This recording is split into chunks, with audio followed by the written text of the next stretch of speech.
तेरे करीब आने से जिंदगी मेरी बदल गई।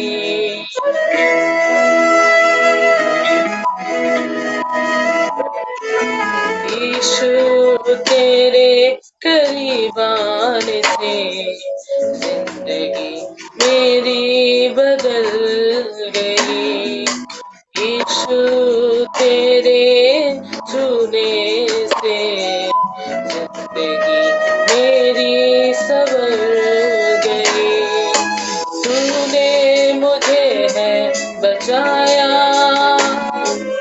तूने मुझे सहलाया, तूने मुझे है बचाया, तूने मुझे सहलाया। मैं धन्यवाद करता रहूंगा, यीशु धन्यवाद करता रहूंगा। मैं धन्यवाद करता रहूंगा, यीशु धन्यवाद करता रहूंगा। धन्यवाद धन्यवाद धन्यवाद धन्यवाद धन्यवाद धन्यवाद धन्यवाद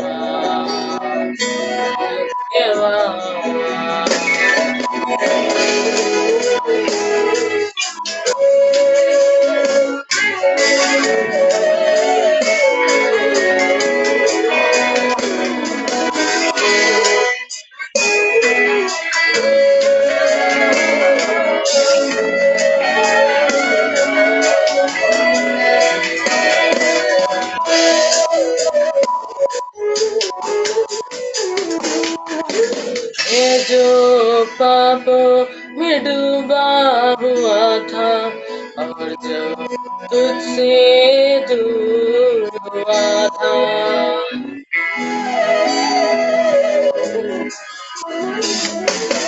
मैं जो पापों में डूबा हुआ था और जो तुझसे दूर हुआ था, तूने मुझे है चढ़ाया, अपनी राह पर चलाया। तूने मुझे है चढ़ाया, अपनी राह पर चलाया। मैं धन्यवाद करता रहूंगा, यीशु धन्यवाद करता रहूंगा। मैं धन्यवाद करता रहूंगा, यीशु धन्यवाद करता रहूंगा। धन्यवाद धन्यवाद धन्यवाद धन्यवाद धन्यवाद धन्यवाद धन्यवाद।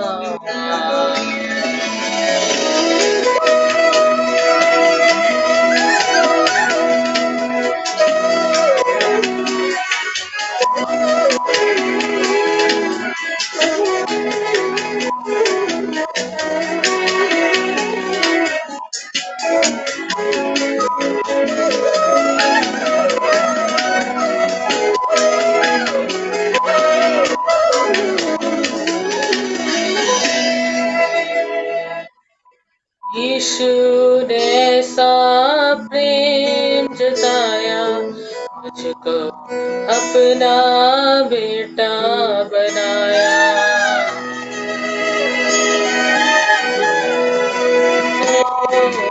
यीशु ने ऐसा प्रेम लगाया, मुझको अपना बेटा बनाया, अपना लहू बहाया, जीवन नया दिलाया, अपना लहू बहाया, जीवन नया दिलाया। मैं धन्यवाद करता रहूंगा, यीशु धन्यवाद करता रहूंगा, मैं धन्यवाद करता रहूंगा, यीशु धन्यवाद करता रहूंगा। धन्यवाद धन्यवाद धन्यवाद धन्यवाद धन्यवाद धन्यवाद।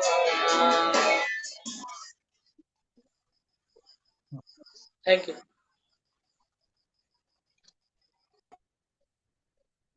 Thank you, Visayan, for beautiful songs. पिछले सप्ताह हम लोग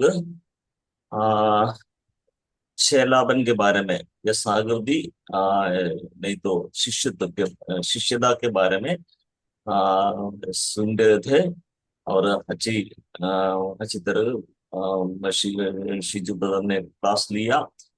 आज भी इसका बाकी भाग हम लोग सुनेंगे, शुभ भाई ट्रांसलेट करेंगे। It is over to brother Shiju and brother Shiv.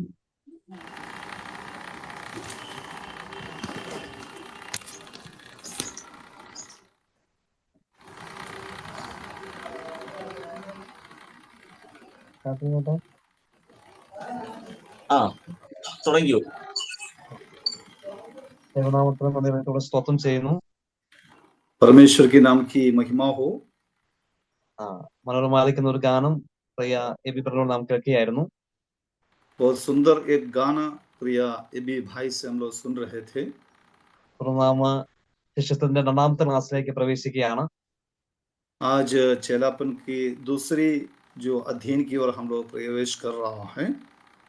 Zoom പ്ലാറ്റ്ഫോമിലൂടെ ലഭിച്ച അവസരത്തെ ഓർത്ത് ദൈവത്തിന് എല്ലാവിധമായ നന്ദിയും അറിയിക്കുമായിട്ട് കരയറ്റുകയാണ്.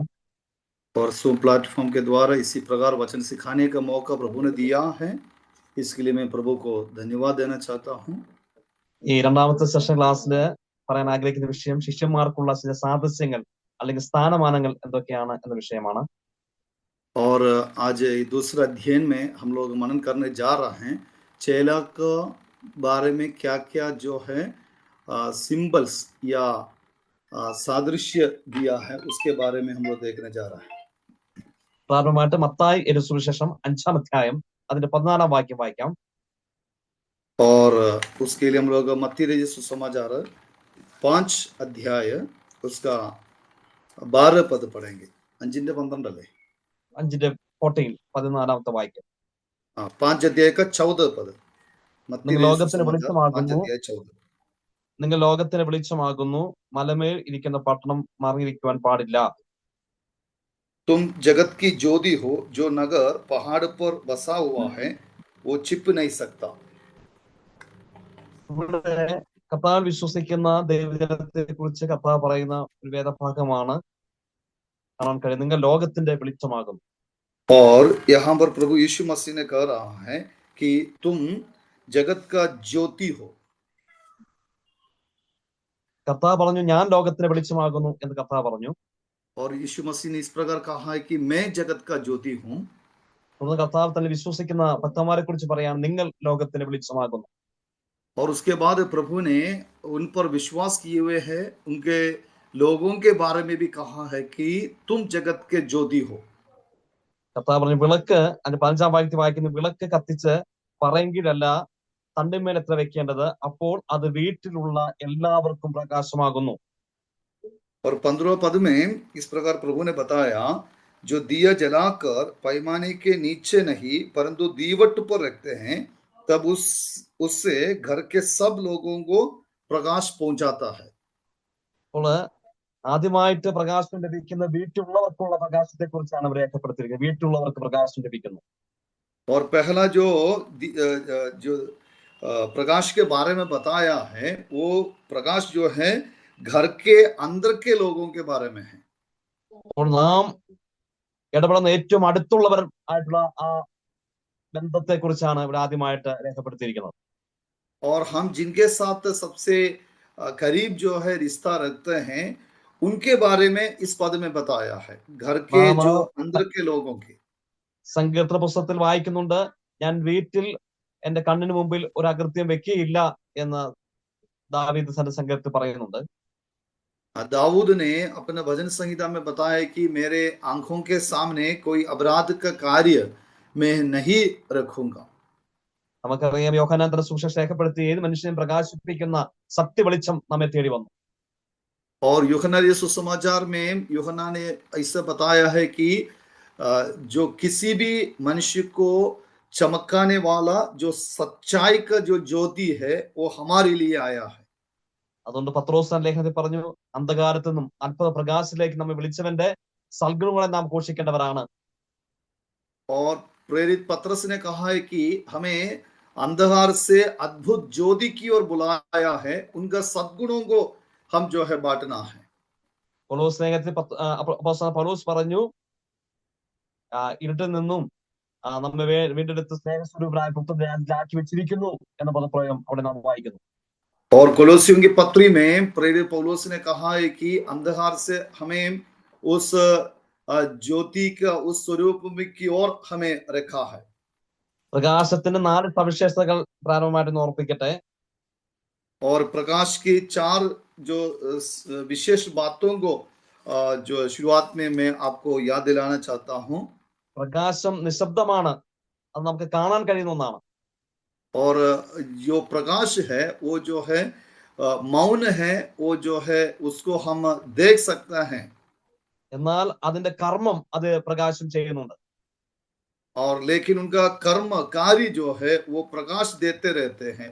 उस प्रकाश से कोई हल्ला नहीं, बल्कि वो जो मौन होकर के उसका कार्यों को निर्वाहन करते हैं, वो जो है अपने कार्य करते हैं. മാത്രമല്ല വിളക്ക്, നമുക്കറിയാം, വിളക്കുണ്ടെങ്കിൽ വഴി കാട്ടുവാനായിട്ട്, വെളിച്ചം പ്രകാശമായി തീരുവാനായിട്ട് നമുക്ക് സത്യമാക്കി തീർക്കുന്നു.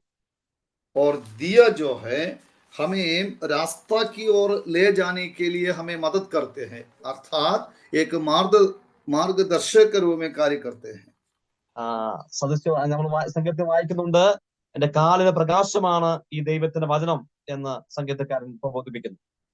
और भजन संहिता की किताब में हम पढ़ते हैं कि मेरे पांवों के लिए वो जो है दीपक है प्रभु का वचन. മാത്രമല്ല പ്രകാശം ആകർഷിക്കുന്ന ഒന്നാണ്. और उतना ही नहीं, प्रकाश जो हमें आकर्षित करने वाला भी है. കഥാ പറഞ്ഞു, ന്യായം ഉയർത്തപ്പെട്ട എല്ലാവരും എങ്കിലേക്ക് ആകർഷിക്കപ്പെടും എന്ന് കഥാ പറഞ്ഞു.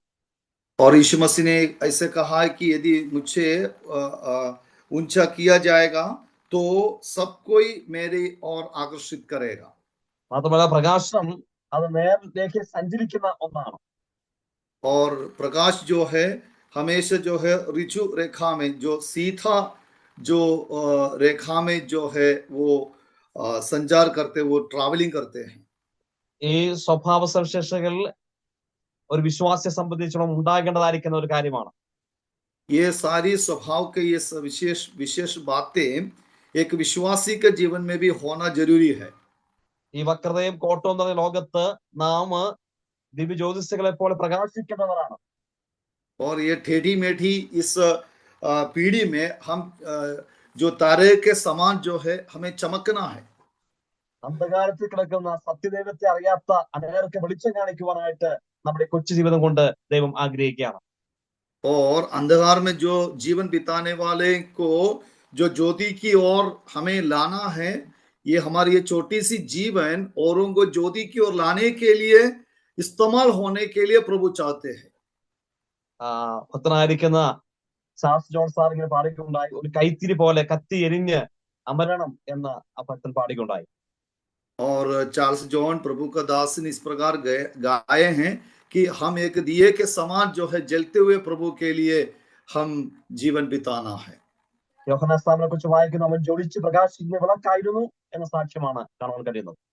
और यूहन्ना बपतिस्मा देने वाले के बारे में कहते हैं कि वो जो है ऐसा एक दिया है जो प्रकाश देख करके जल परमेश्वर के लिए जलने वाली एक दीपक था। അപ്പോൾ ദൈവസഭയെ കുറിച്ച് ഉപമാനത്തിലും വെളിപ്പാട് പുസ്തകം വായിക്കുന്നത് ദൈവസഭ അത് നിലവിളക്കായിട്ട് അവിടെ രേഖപ്പെടുത്തിയിട്ടുണ്ട്. और परमेश्वर के कलीसिया के बारे में भी वो जो है जो दिया के समानता करके बताया गया है. അപ്പൊ നമുക്ക് ലഭിച്ചിരിക്കുന്ന ആത്മീയ പ്രകാശനം മറ്റുള്ളവർക്ക് അനേകർക്ക് പ്രകാശം കാണുവാനായിട്ട് തണ്ടുമേൽ നാം വെക്കേണ്ടത് ആവശ്യമായിട്ടിരിക്കുന്നു. और इसलिए जो ज्योति हम पाए हैं उस ज्योति को हम औरों को प्रकाश देने के लिए हम उस दीवटी जो है नीचे नहीं बल्कि उस का ऊपर में देखना चाहिए. അനേകർക്ക് നിശാബോധമില്ലാത്തവർക്ക് ലക്ഷ്യം കാണിക്കുവാനായിട്ട് ഒരു വഴികാട്ടിയായിട്ട് നമ്മുടെ ജീവിതം മാറേണ്ടത് ആവശ്യമാണ്. और ऐसे लोगों के लिए जिसको कोई लक्ष्य नहीं है उनको मार्गदर्शन करने के लिए हम रास्ता बताने वाला बनना है. രണ്ടാമത്തെ വേദഭാഗത്ത് ഞാൻ കടന്നു വരാം. രണ്ടാമത്തെ വേദം തൊട്ടടുത്ത വേദഭാഗം മത്തായി സുവിശേഷം 5-ാം അധ്യായത്തിന് 13-ാം വാക്യത്തിൽ വായിക്കുന്നുണ്ട്, നിങ്ങൾ ഭൂമിയുടെ ഉപ്പാകുന്നു. ഉപ്പ് കാര്യമില്ലാതെ പോയാൽ फिर 5 अध्याय का मत्ती सुसमाचार 5 अध्याय का 13 पद में हम पढ़ते हैं, तुम पृथ्वी के नमक हो. നമുക്കറിയാം ഉപ്പിന്റെ സവിശേഷത പഠിച്ചാൽ ഉപ്പ് അത് കേടുകൂടാതെ സംരക്ഷിക്കുന്ന ഒന്നാണ്. और नमक की विशेषता जो है, नमक जो कोई भी चीज खराब होने से जो संभाल के रखने वाला एक चीज है. അത് മാത്രമല്ല ഉപ്പ് രുചി കൊടുക്കുന്ന ഒന്നായിട്ട് നമുക്ക് മനസ്സിലാക്കാൻ കഴിയുന്നുണ്ട്. और उतना ही नहीं, जो नमक हमें स्वाद देने वाले, स्वाद बनाने वाला चीज भी है. പാപത്തിൽ അഴുകി ജീവിക്കുന്ന അനേക ജീവിതങ്ങളെ സംരക്ഷിക്കുവാനായിട്ട് നമ്മുടെ കൊച്ചു ജീവിതം കൊണ്ട് കർത്താവ് ആഗ്രഹിക്കുന്നു. और पाप में जो सड़े हुए जीवन बिताने वाले लोगों को उस सड़ने से बचने के लिए, बचाव के कार्य करने के लिए हमारे छोटी सी जीवन इस्तेमाल करने के लिए परमेश्वर चाहते हैं. അനേകർക്ക് രുചി കൊടുക്കുവാനായിട്ട് നമ്മുടെ ജീവിതം കൊണ്ട് കർത്താവ് ആഗ്രഹിക്കുന്നു. और अनेक लोगों को जो स्वादिष्ट बनाने के लिए हमारा जीवन इस्तेमाल करने के लिए परमेश्वर चाहते हैं. അപ്പോൾ സ്നേഹിതൻ വായിക്കുന്നുണ്ട്, നമ്മുടെ വാക്കുകൾ ഉപ്പിനാൽ രുചി വരുത്തുന്ന വാക്കുകളായിരിക്കണം എന്ന് വായിക്കുന്നു. और हम एफेसियों की पत्री में ये भी देखते हैं कि हमारे जो वाणी जो है दूसरों के लिए नमक के समान जो स्वादिष्ट होने वाला होना है. ഉപ്പ് ആ നിലയില് അതിന്റെ ഫലം കൊടുത്തില്ല എങ്കിൽ അതിന്റെ അവസ്ഥയെ കുറിച്ച് മത്തായി സുവിശേഷത്തിന്റെ ഇതേ അധ്യായം തന്നെ 5-ാം വാക്യത്തിൽ തൊട്ടടുത്ത വേദഭാഗം വായിക്കുന്നു, ഉപ്പ് കാര്യമില്ലാതെ പോയാൽ അതിന് എന്തുകൊണ്ട് രസം വരുത്തും, പുറത്ത് കളഞ്ഞിട്ട് മനുഷ്യൻ ചവിട്ടിക്കളയവൻ അല്ലാതെ മറ്റൊന്നും പിന്നെ കൊള്ളുന്നതല്ല. और फिर वही मत्ती सुसमाचार 5 अध्याय का 13 में यदि नमक उस नमक का वो कार्य यदि नहीं करते हैं तो उससे कोई गुण नहीं है. ऐसे लिखा है कि यदि नमक का स्वाद बिगड़ गए तो वो फिर किस वस्तु से नमकीन किया जाएगा, फिर वो किसी काम का नहीं, केवल इसके लिए बाहर फेंका जाए और मनुष्यों के पैरों तले रोंदा जाए. നമ്മുടെ ജീവിതം അതിന് സാധ്യമായില്ല എങ്കിൽ, ദൈവത്തിന്റെ ഉദ്ദേശങ്ങൾ സാധ്യമാക്കാത്ത ജീവിതമാണെങ്കിൽ അതുകൊണ്ട് അർത്ഥശൂന്യമായിരിക്കുന്ന യാതൊരു ഉപയോഗമില്ലാത്ത അവസ്ഥയ്ക്ക് മാറ്റപ്പെടുകയാണ്. और यदि परमेश्वर जिस लक्ष्य के लिए हमें रखा है, यदि हम उस लक्ष्य को यदि पूरा नहीं कर पाते हैं तो हमारा जीवन बेकार है. അതുകൊണ്ട് അവരിൽ വാസ്തവമായിട്ട് കർത്താവായ യേശു ക്രിസ്തുവിൽ വസിക്കുന്ന വ്യക്തികളായിട്ട് മാറ്റങ്ങൾ മാത്രമാണ് അത് സാധ്യമായി തീരുകയുള്ളൂ. और इसलिए जो व्यक्ति जो है प्रभु में बसने वाला होना है, वही व्यक्ति से ही प्रभु का कार्यों को इस्तेमाल हो पाएगा. അതിന് മറ്റൊരു സാദൃശ്യം ഇവിടെ നാം വായിക്കുന്നത് ഇങ്ങനെയാണ്. യോഹന്നാൻ സുവിശേഷം 15-ാം അധ്യായം അതിന് 1-ാം വാക്യത്തിൽ വായിക്കുന്നു, ഞാൻ സാക്ഷാൽ മുന്തിരിവള്ളിയും എന്റെ പിതാവ് തോട്ടക്കാരുമാകുന്നു, ഇതിൽ കായ്ക്കുന്ന കൊമ്പൊക്കെയും അവൻ കായ്ക്കാത്ത കൊമ്പൊക്കെയും നീക്കിക്കളയുന്നു, കായ്ക്കുന്നൊക്കെയും അധികം ഫലം കായ്ക്കേണ്ടതിന് ചെത്തി വെളുപ്പാകുന്നു. दूसरा विशेषता हम देखते हैं कि यूहन्ना सुसमाचार 15 अध्याय में लिखा है, उसका 1-2 पद में, सच्ची दाखलता में हूं और मेरा पिता किसान है, जो डाली मुझ में है और नहीं फलती उसे वो काट डालता है, और जो फलती है उसे वो जांटता है ताकि और फले। അപ്പോൾ ഇവിടെ കൊമ്പ് എന്ന സാദൃശ്യമാണ് ഉപയോഗിച്ചിരിക്കുന്നത്, ഒരു വിശ്വാസി. और यहाँ पर एक विश्वासी के बारे में ऐसा लिखा है कि जो डाली, वो जो शब्द इस्तेमाल किया है, ഇതിനർത്ഥം നാം പരിശോധിച്ചാൽ ഒന്ന് കായ്ക്കുന്നത്, കായ്ക്കാത്തത്, അധികം ഫലം കായ്ക്കുന്നത്, അങ്ങനെ 3 വിഭാഗമായിട്ട് നമുക്ക് ഈ കൊമ്പിനെ തിരിച്ചു പഠിക്കാൻ സാധിക്കുന്നുണ്ട്. और ये डाली को हम 3 प्रकार बांट करके समझ सकता है। एक जो है वो जो है फलता है, एक जो नहीं फलता है, और एक जो है अधिक फलता है।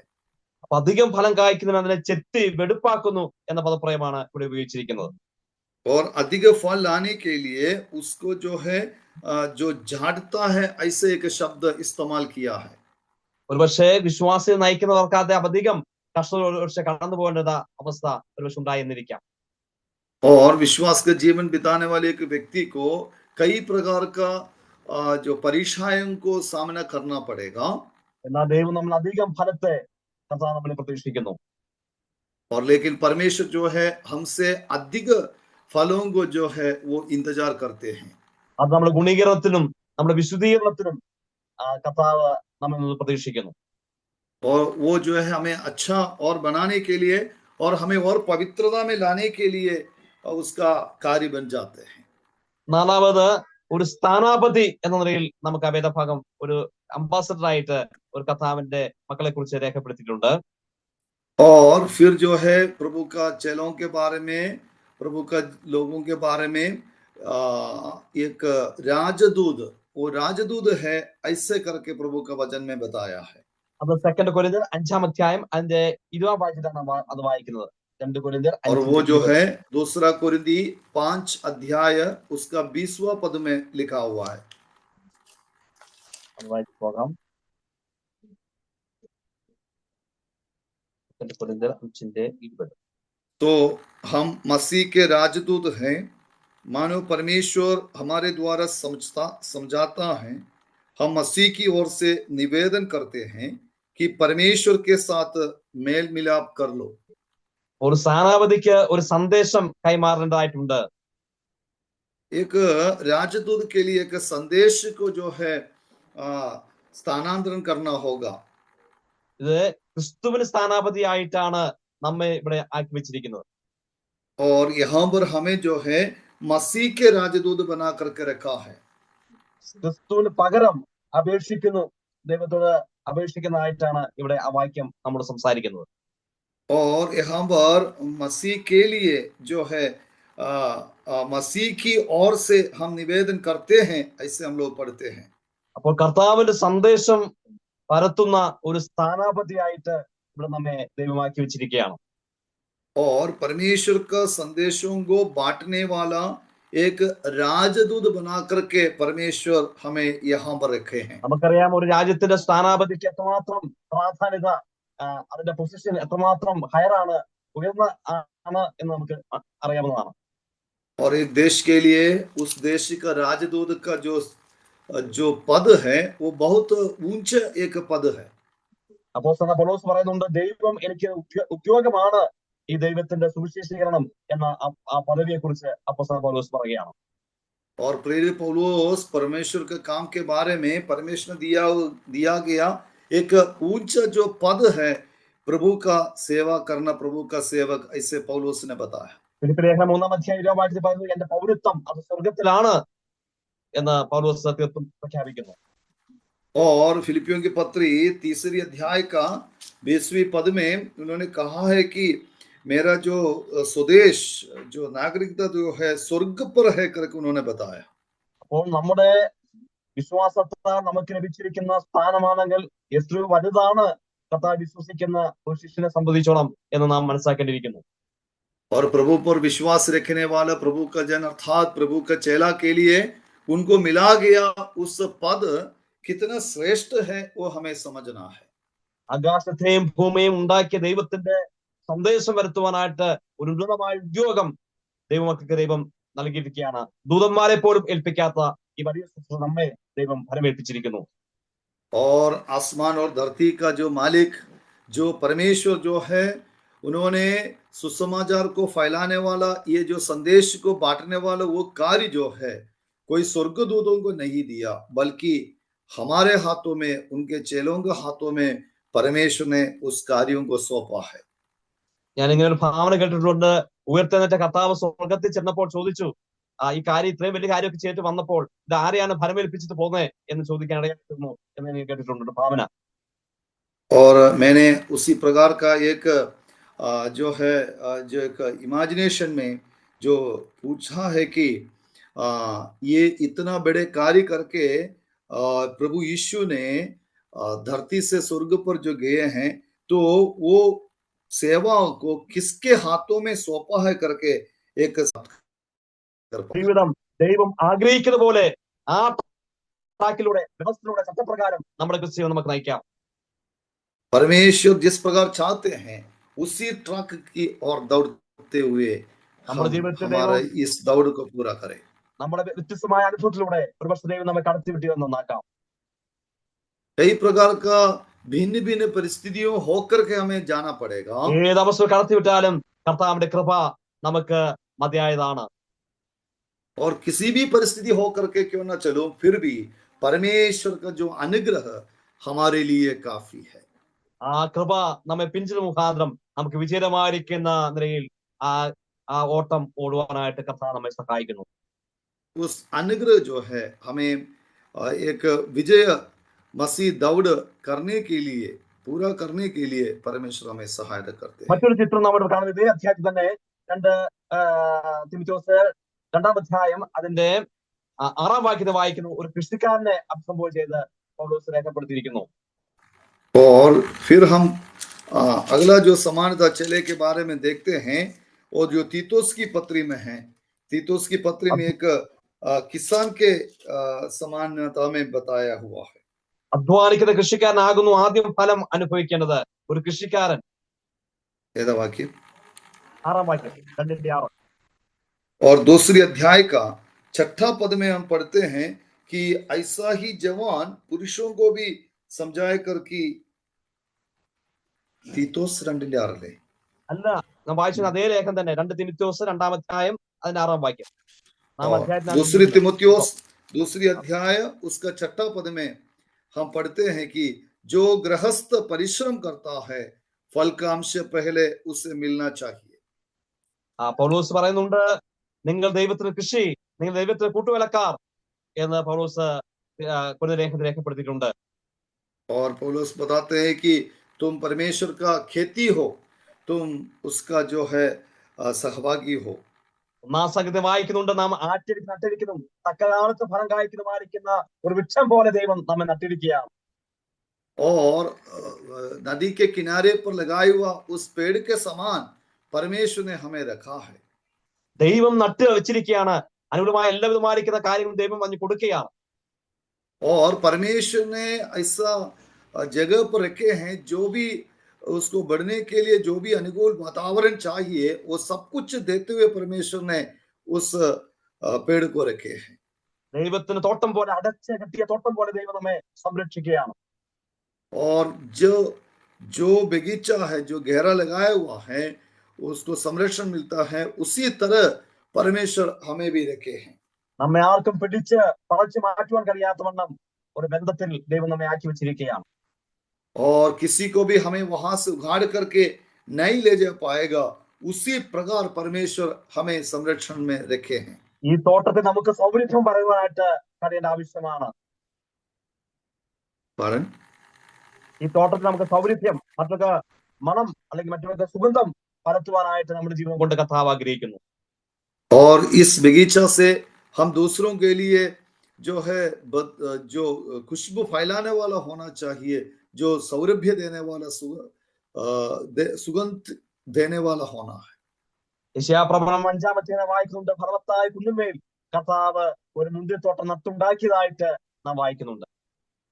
और यशायाह नबी की किताब 5 अध्याय में हम देखते हैं कि एक ऐसा जगह में एक बगीचा बनाया हुआ है എന്താണ് അതിന്റെ റിസൾട്ട് ലഭിച്ചത്? കായ്ച്ചതോ കാറ്റു മുന്തിരിങ്ങയായിരുന്നു, ഞാൻ വേലി പൊളിച്ചു കളയും എന്ന് അളി ചെയ്യുന്ന രംഗം അവിടെ നാം വായിക്കുകയാണ്. और वहां पर हम देखते हैं कि जो जिस प्रकार लगाया है और लेकिन उसी बगीचा में से जो जंगली जो फल जो पाया है ऐसे हम അത് देखते हैं അപ്പവും ഇത് ഇസാഗ്രഹത്തെ കുറിച്ചാകുന്നു ഞാൻ പറഞ്ഞത് എന്ന് നാം വായിക്കുകയാണ്. और उसका जो मीनिंग ऐसे बताया है कि ये जो बात हम इस्राएल के बारे में बताया है നമ്മുടെ പ്രായോഗിക ജീവിതത്തിൽ ഈ യജമാൻ ആഗ്രഹിക്കുന്ന ഫലം, ആത്മാവിന്റെ ഫലം പുറപ്പെടുവിക്കുവാനായിട്ട് കർത്താവ് നമ്മെ കുറിച്ച് ആഗ്രഹിക്കുന്നു. और हमारे जीवन में हमारे मालिक जो फल हमसे चाहते हैं उस फल देने वाला बनने के लिए परमेश्वर हमें ആ വാക്യം आशीष നമുക്ക് दे എല്ലാവർക്കും സുപരിതമായ വായിച്ചു പോകാറുണ്ട്. നമ്മൾ ക്രിസ്തു ജീവിതത്തിൽ ഉണ്ടാകേണ്ട ഒരു ഫലമാണ് ആത്മാവിന്റെ ഫലം എന്നുള്ളത്.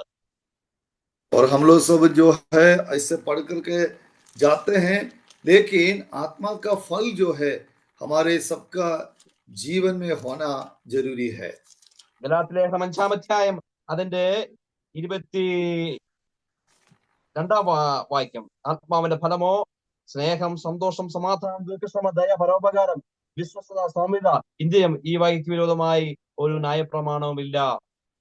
22-ാം और വാക്യം. गलातियों की पत्री 5 अध्याय का 22 पद में हम देखते हैं, पर आत्मा का फल प्रेम, आनंद, मेल, धीरज, कृपा, भलाई, विश्वास, नम्रता और संयम है। ऐसे ऐसे कामों के विरोध में कोई भी व्यवस्था नहीं। പ്രിയപ്പെട്ടവരെ, ദൈവജനമേ, ഇത് വായിച്ചു പോകാൻ എളുപ്പമാണ് എന്ന് വന്നാലും അത് പ്രായോഗിക ജീവിതത്തിൽ കൊണ്ടുവരാനായിട്ട് വളരെ വില കൊടുക്കേണ്ടത് ആവശ്യമായിട്ടിരിക്കുന്നു. और मेरे प्यारों, ये जो पद हमें ऐसे जल्दीबाजी पढ़ के निकलना बहुत आसान है, लेकिन इन बातें हमारे प्रायोगिक जीवन में लागू करके जीवन बिताना काफी मुश्किल है। ഇങ്ങനത്തെ ഫലമൊക്കെ ഉണ്ടെങ്കിൽ നമ്മുടെ സ്ഥലസഭകൾ അധികം വിസ്താരപ്പെടും. അനേക കർത്താവിലേക്ക്, കർത്താവിന്റെ ശിഷ്യന്മാരാണ് ഞാനും നിങ്ങളും കർത്താവിനെ അനുഗമിക്കുന്നവരാണ് എന്ന് അനേകര് അറിയുവാനായിട്ട് മുഖാന്തരമായി തീരും, യാതൊരു സംശയവുമില്ല. और ये सारे फल जिनका जीवन में हो तो उनके द्वारा जो है अनेक लोग विश्वास में अनेक कारण हो जाएगा, क्योंकि हम उनके चेला बन करके उनके कार्यों को दर्शाने वाला होगा, उससे परमेश्वर का राज्य का विस्तृति भी होगा। നമ്മുടെ വീട്ടില്, നമ്മുടെ സഭയില്, നമ്മുടെ സമൂഹത്തില് ഈ ആത്മാവിന്റെ ഫലം വാസ്തവമായിട്ടും ഒന്ന് പ്രകടിപ്പിച്ചു നോക്കിയാൽ അനേകര് ആകർഷിക്കപ്പെടുവാനായിട്ട് കർത്താവിലേക്ക് വരുവാൻ മുഖാന്തരമായി തീരും. ये आत्माओं का फल हमारे घर पे और हमारे आसपास और हमारे समाज में यदि हम ऐसे फल देने वाला हो तो अनेक लोग परमेश्वर की ओर आने का कारण बन जाएगा। നമ്മൾ കർത്താവിന്റെ ശിഷ്യന്മാരാണ്, കർത്താവിന്റെ ദാസന്മാരാണ്, ക്രിസ്ത്യാനികളാണ്, ദൈവത്തിന്റെ മക്കളാണ് എന്ന് അനേകർ അറിയുവാൻ കഴിയും. നിങ്ങൾ തമ്മിൽ സ്നേഹിച്ചാൽ എന്റെ ശിഷ്യന്മാരെ ലോകം തന്നെ അറിയുവാൻ ഇടയായിത്തീരും എന്ന് കർത്താവ് പറഞ്ഞു. और ऐसा कार्य यदि हम करते हैं, हम एक दूसरे से यदि प्रेम रखते हैं और ऐसा हम इस संसार में यदि जीवन बिताएंगे तो प्रभु ने बताया है कि सारा जगत जानेगा कि तुम लोग मेरा चेला हो। നമുക്കത് സഹായിക്കട്ടെ. 49-ാം അധ്യായത്തിൽ 22-ാം വാക്യം വായിക്കുന്നുണ്ട്, യോസേഫ് ഫലപ്രദമായിരിക്കുന്ന വൃക്ഷം എന്ന സാക്ഷ്യമാണ് യോസേഫിനെ കുറിച്ച് രേഖപ്പെടുത്തിയിരിക്കുന്നത്. और उत्पत्ति की किताब में यूसुफ के बारे में हम लोग ऐसे पढ़ते हैं कि यूसुफ एक फलदायक एक वृक्ष है। നമ്മുടെ പ്രായോഗിക ജീവിതത്തിൽ ഒരു വൃക്ഷം, ആട്ടിലേക്ക് വൃക്ഷം പോലെ ഈ കർത്താവ് നിലനിൽപ്പാനായിട്ട്, കർത്താവിന് ഫലം കൊടുക്കുന്ന വ്യക്തികളായി തീരുവാനായിട്ട് കർത്താവ് നമ്മെ സഹായിക്കട്ടെ. इसलिए हमारे जीवन में भी उस नदी के किनारे पर लगाए हुआ उस वृक्ष के समान अच्छा फल देने वाला बनने के लिए परमेश्वर हमारे जीवन में आशीष दे। ഇതേ അധ്യായത്തിന്റെ 2 തീമോഥെയോസ് 2-ാം അധ്യായത്തിന്റെ 15-ാം വാക്യത്തിൽ ഒരു പദപ്രയോഗം വായിക്കുന്നുണ്ട്. 15-ാം വാക്യം 2 തീമോഥെയോസ് 2:15 വായിക്കുന്നുണ്ട്. और दूसरी तीमुथियुस दूसरी अध्याय उसका 15 पद में हम लोग इस प्रकार पढ़ते हैं, സത്യവചനത്തെ യഥാർത്ഥമായി പ്രസംഗിച്ചുകൊണ്ട് ലജ്ജിക്കുവാൻ സംഗതിയില്ലാത്ത വേലക്കാരനായി ദൈവത്തിന് കൊള്ളാകുന്നതായി നിൽക്കുവാൻ ശ്രമിക്കുക. വേലക്കാരനായി എന്ന പദപ്രയോഗം അവിടെ വായിക്കുന്നുണ്ട്. और वहां पर हम ऐसे पढ़ते हैं कि जो ऐसा हम जो है कार्य करें जो लज्जित ना होना है और परमेश्वर का ग्रहण योग्य और काम करने वाला ठहराने वाला प्रयत्न कर, जो सत्य का वचन को ठीक रीति से काम में लाता हो। കർത്താവിന്റെ നല്ല വേലക്കാരായി നിൽപ്പാനായിട്ട് കർത്താവ് നമ്മെ കുറിച്ച് ആഗ്രഹിക്കുകയാണ്. प्रभु का एक अच्छा जो सेवक बनकर के जीवन बिताने के लिए प्रभु हमारे जीवन से चाहते हैं। സത്യവചനത്തെ യഥാർത്ഥമായി പ്രസംഗിച്ചുകൊണ്ട് എന്നാണ് നാം വായിക്കുന്നത്. और सत्य के वचन को ठीक रीति से काम में लाता हो, ऐसे हम पढ़ते हैं। ലജ്ജിക്കുവാൻ സംഗതിയില്ലാത്ത വേലക്കാരനായി നിൽക്കുക. जो लज्जित होने ना पाए ऐसा जो सेवक बने। അപ്പോസ്തലൻ പൗലോസ് സുവിശേഷത്തെ കുറിച്ച് എനിക്ക് ലജ്ജയില്ല എന്ന് പ്രസ്താവിക്കുന്നുണ്ട്. और प्रेरित पौलुस ने कहा है कि सुसमाचार के लिए, सुसमाचार के प्रति मुझे लज्जा नहीं है। നമ്മുടെ ജീവിതത്തിൽ ഈ കർത്താവിന് വേല ചെയ്യുക അത് നമ്മുടെ ജീവിതത്തിൽ ലഭിക്കുന്ന ഏറ്റവും ഭാഗ്യമായിരിക്കുന്ന അവസ്ഥയാണ്. और हमारे जीवन में प्रभु का जो सेवा करना वो जो है सबसे बड़ी धन्य बात है। നമ്മുടെ ജീവിതത്തിൽ നല്ല നാഥനായിട്ട് അന്ത്യം വരെയും വേല ചെയ്യുവാനായിട്ട് കർത്താവ് നമ്മെ സഹായിക്കട്ടെ.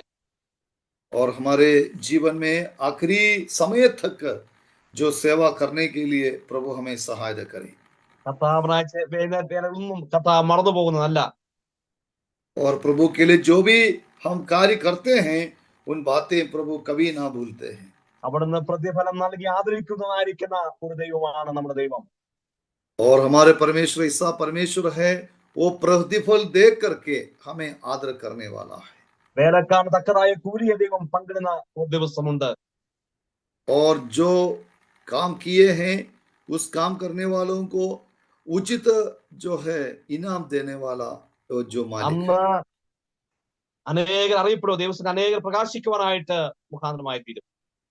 और उस दिन परमेश्वर के वस्ती में अनेक लोग जो प्रकाश चमकेगा, प्रकाश देने वाला होंगे। കർത്താവിനായി ചെയ്തൊക്കെയും ദൈവം പ്രതിഫലം തന്ന ആദരിക്ക് വേലക്കാരന് കൂടി കൊടുക്കുന്നതായിരിക്കുന്ന ഒരു ദിവസമുണ്ട്.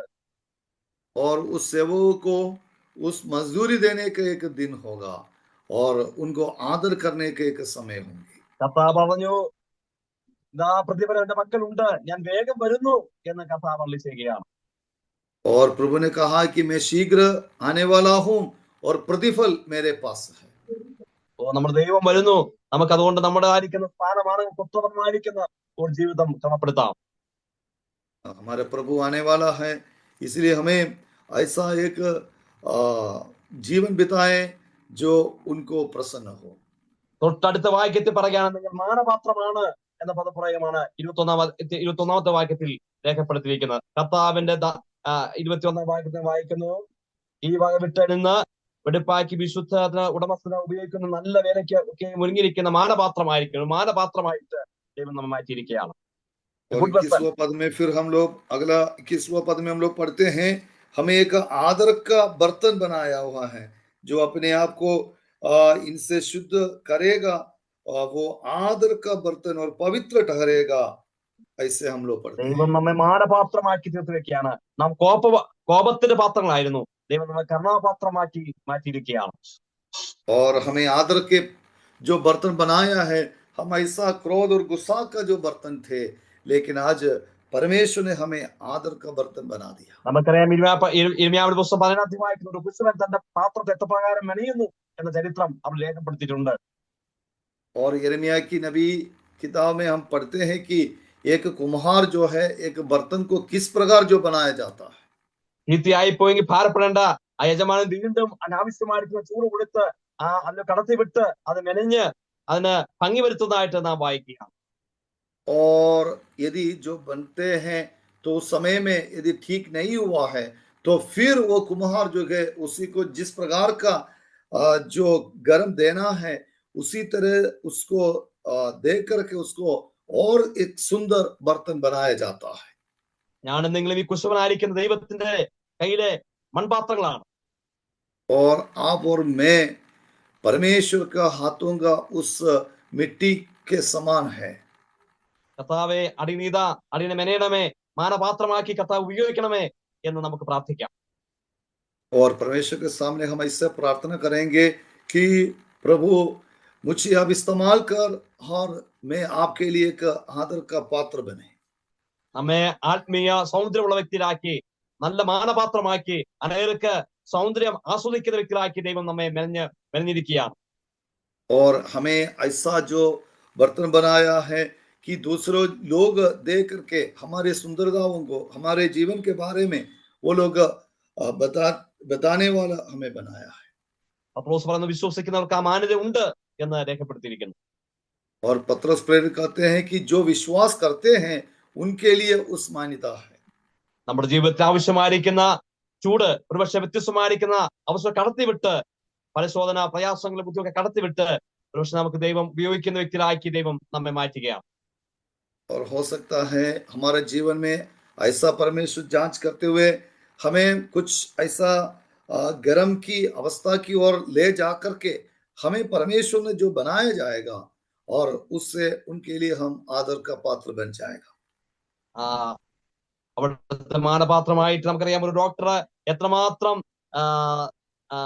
സർജറി ആവശ്യമായെങ്കിലും അതിന് ഉപയോഗിക്കുന്ന പാത്രം എന്നുള്ളത് ഏറ്റവും വിശുദ്ധമായിരിക്കുന്ന പാത്രത്തെയാണ് ദൈവം സർജറിയുമായിട്ട് ഉപയോഗിക്കുകയുള്ളൂ, ഡോക്ടർ ഉപയോഗിക്കുകയുള്ളൂ.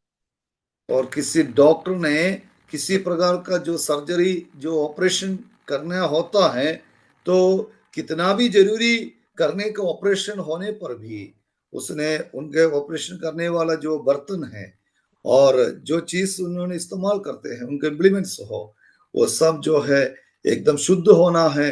उस शुद्धता के लिए वो चाहते हैं। നമ്മുടെ ജീവിതത്തിൽ വിശുദ്ധ പാത്രമായിട്ട് കർത്താൻ ഉപയോഗിക്കുന്ന വ്യക്തികളായിട്ട് തീരുവാനായിട്ട് ഒരാൾക്ക് ദൈവം വിശുദ്ധനാണ്, അതോ ഞാൻ വിശുദ്ധരായിരിക്കാൻ നിങ്ങൾ വിശുദ്ധായിരിപ്പിൻ എന്ന് കർത്താൻ നമ്മെ കുറിച്ച് ആഗ്രഹിക്കുകയാണ്. और परमेश्वर पवित्र है, जैसे मैं पवित्र हूं उसी प्रकार तुम भी पवित्र हो। परमेश्वर इसे चाहते हैं, तो उसी प्रकार जो हम पवित्र होकर के हमें चलना है। മറ്റൊരു കാര്യം ഇവിടെ രേഖപ്പെടുത്തിയിരിക്കുകയാണ്. അതിന്റെ 28ാമത്തെ വാക്യത്തിൽ നാം വായിക്കുന്നു, 29ാം വാക്യത്തിൽ നാം വായിക്കുന്നു, കർത്താവിന്റെ ദാസൻ എന്ന പദപ്രയോഗമാണ് രേഖപ്പെടുത്തുന്നത്. കർത്താവിന്റെ ദാസൻ, 24ാം വാക്യം. और उसका 24वां पद में हम देखते हैं कि वहां पर प्रभु के दास, वो शब्द हम लोग यहाँ पर पढ़ते हैं। കർത്താവിന്റെ ദാസൻ ശണ്ടയിടാതെ എല്ലാവരോടും ശാന്തനും ഉപദേശിക്കുവാൻ സമർത്ഥനും ദോഷം സഹിക്കുന്നതുമായിരിക്കണം എന്ന് രേഖപ്പെടുത്തിയിട്ടുണ്ട്. वहां पर हम लोग इस प्रकार पढ़ते हैं, प्रभु के दास को झगड़ालू होना ना चाहिए, पर सबके साथ कोमल और शिक्षा में निपुण और सहनशील हो। നമ്മുടെ ജീവിതത്തിൽ കർത്താവിന്റെ ദാസന്മാരാണ് ഞാനും നിങ്ങൾ, അവരുടെ മുഖം അടയുന്നവരാണ് ഞാനും നിങ്ങളും. और हमारा जीवन में आप और मैं परमेश्वर का दास है और उनका जुआ हम लिए हुए हैं। ഈ ദാസനെ യജമാനെ പ്രസാദിപ്പിക്കണം എന്നാണ് ദാസന്റെ ഏറ്റവും വലിയ ആഗ്രഹം എന്നുള്ളത്. और ये जो दास के लिए उनके अपने मालिक को जो प्रसन्न करना, उससे बढ़ करके कोई तमन्ना ना हो। ദാസന്റെ കണ്ണെപ്പോഴും ഈ യജമാനമേലേക്ക് ആയിരിക്കും എന്ന് സംഗീതത്തിൽ നാം വായിക്കുന്നു. और भजन संहिता में हम पढ़ते हैं कि उस दास का जो आंखें जो है अपने मालिक की ओर ही हो। നമുക്ക് ഏറ്റവും വലിയ ആഗ്രഹം എന്നുള്ളത് ഈ യജമാനെ പ്രസാദിപ്പിക്കുക, ഈ കർത്താവിനെ പ്രസാദിപ്പിക്കുന്ന ദാസിദാസന്മാരായി തീരുക എന്നുള്ളതാണ്.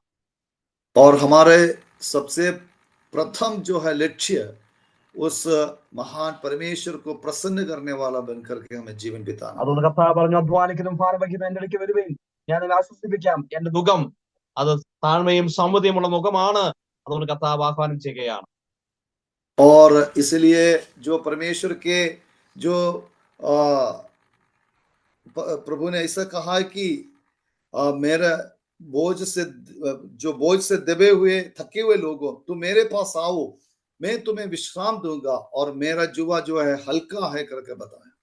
എന്റെ മുഖം ഇണിഞ്ഞ് എന്നോട് പഠിപ്പീൻ എന്ന കർത്താവ്. और मेरे जुआ लेते हुए मुझसे सीखो। നമുക്ക് അതിൽ കർത്താവിന് മുഖമണിയാം. ഈ കർത്താവിന്റെ സ്വഭാവ സവിശേഷതകൾ ദിവ്യ സ്വഭാവത്തിന് കൂട്ടാളിയായിട്ട് നമുക്ക് ജീവിക്കാനായിട്ട് ഈ ചെറിയ ചിന്ത നമ്മെ സഹായിക്കട്ടെ. और उस प्रभु का उस जुआ को हम लेंगे और उनका जुआ लेते हुए हम उनसे सीखेंगे, उसके लिए प्रभु हमें सहायता करेंगे। നമ്മ ഓർത്ത പോലെ നമ്മെ ദൈവം വെളിച്ചമാക്കി തീർത്തിരിക്കുകയാണ്. और जैसे हमने मनन किया उसी प्रकार जो हमें परमेश्वर ने जो उजियाला बनाया है, നമ്മെ ഉപ്പാക്കി ദൈവം മാറ്റിയിരിക്കുകയാണ്. और हमें परमेश्वर ने नमक के समान रखे हैं, നമ്മെ കൊമ്പുകളാക്കി അവിടെ മാറ്റിയിരിക്കുകയാണ്. और हमें डाली बना करके परमेश्वर ने रखा है, നമ്മെ സ്ഥാനാപതിയാക്കി തീർത്തിരിക്കുകയാണ്. और परमेश्वर में जो है राजदूत बना कर रखे हैं, നമ്മെ അവിടുത്തെ പത്രമാക്കി തീർത്തിരിക്കുകയാണ്. और वो जो है हमें उनका जो है अखबार बना करके हमें रखे हैं നമ്മെ ഗൃഹവിചാരന്മാരാക്കി മാറ്റിയിരിക്കുകയാണ്. और हमें भंडारी बना करके रखे हैं ക്രിസ്തുവിന് മനസ്സുള്ളവരാക്കി നമ്മെ തീർത്തിരിക്കുകയാണ്. और प्रभु का जो है मन जैसे हमें भी बना के रखे हैं അവിടുത്തെ മക്കളാക്കി നമ്മെ തീർത്തിരിക്കുകയാണ്. और उनके संतान होकर के हमें बनाया है അവിടുത്തെ പടയാളിയാക്കി നമ്മെ മാറ്റിയിരിക്കുകയാണ്. उनका योद्धा बना करके हमें रखे हैं അവിടുത്തെ സന്നിധിയിൽ ഓടുന്ന ഓട്ടക്കാരാക്കി നമ്മെ മാറ്റിയിരിക്കുകയാണ്. और जो दौड़ने वाले बना करके उनके लिए दौड़ने वाले നമ്മെ बना कर हमें അവിടുത്തെ रखे हैं കൃഷിയാക്കി മാറ്റിയിരിക്കുകയാണ്. അവിടുത്തെ കൃഷിയാക്കി നമ്മെ മാറ്റിയിരിക്കുകയാണ്. और उनका कृषि बना करके हमें रखे हैं നമ്മെ അവിടുത്തെ വേലക്കാരാക്കി മാറ്റിയിരിക്കുകയാണ്. हमें उनका सेवक बना करके रखे हैं അവിടുന്ന് ഉപയോഗിക്കുന്ന മാനപാത്രമാക്കി നമ്മെ മാറ്റിയിരിക്കുകയാണ്. उन्होंने इस्तेमाल करने वाला आदर का पात्र बना करके हमें रखा है അവിടുത്തെ ദാസന്മാരാക്കി നമ്മെ മാറ്റിയിരിക്കുകയാണ്. और उनका दास बना करके हमें रखे हैं അവിടുത്തെ ശിഷ്യൻ, അവിടുത്തെ ദാസൻ എന്ന നിലയിൽ നമുക്ക് യജമാനെ പ്രസാദിപ്പിച്ച് മുന്നോട്ട് പോവാൻ ഈ ചെറിയ ചിന്ത എന്നെ നിങ്ങളെയും ഒരുപോലെ കർത്താവ് സഹായിക്കുമാറാകട്ടെ. और उनका दास बना करके उनके प्रसन्न करके जीवन बिताने वाला बनने के लिए ये एक छोटी सी मनन मुझे और आपको प्रभु सहायता करें ഇവയാൽ ദൈവനാമം വാഴ്ത്തപ്പെടുമാറാകട്ടെ. परमेश्वर के नाम की महिमा हो ആമേൻ. दोनों भाई लोगों से हृदय भरा धन्यवाद कहता है. വളരെ നന്ദി സഹോദര, ഇത്ര നല്ല ക്ലാസ് ഞങ്ങൾക്ക് വേണ്ടി എടുത്തുകൊണ്ട് തുടർന്നും കർത്താവ് ഉപയോഗിക്കട്ടെ. ഒരു ക്ലാസ്സും കൂടെ, एक और क्लास बाकी है, हम लोग प्रार्थना में उसमें भी भाग लेंगे. आपका कलीसिया का विश्वास लोगों को भी इसमें शामिल करने के लिए प्रेरणा दे दीजिए. हम लोग प्रार्थना करके इस सभा को खत्म करेंगे. भाई मुनीलाल राम से अनुरोध है, कृपया प्रार्थना कीजिए. भाई मुनीलाल.